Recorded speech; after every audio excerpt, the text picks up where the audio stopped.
Hey, how you doing? This is Tom, and this is Tom's Radio Roam Show. And just got a quick video for you to show you what I found. This is why I no longer use Duracell batteries, because they leak.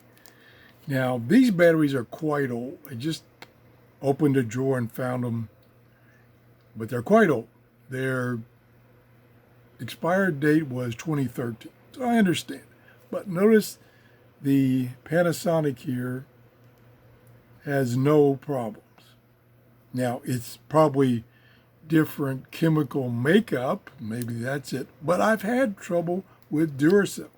About a year and a half ago, I had put in some new Duracells, brand new Duracells, in a brand new radio, and had used it, and it set for about a week, and I turned the radio on, and the radio didn't work. So I opened it up, and not this bad, but the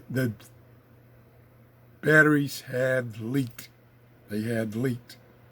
And this had occurred on several occasions over time. So I quit using Duracell. And I no longer leave batteries in a radio if I'm not going to use the radio anytime soon. So I removed the battery. So I'd be a little leery of the Duracell. Again, these are marked expired 2013. I've used some that were expiring like 2025, and they started leaking like these, so I gave up on Duracell. I, believe it or not, the past year I've been using the Amazon batteries.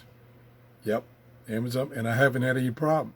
And I've had some of them for over a year and a half in my plastic battery holder, and no signs of leakage.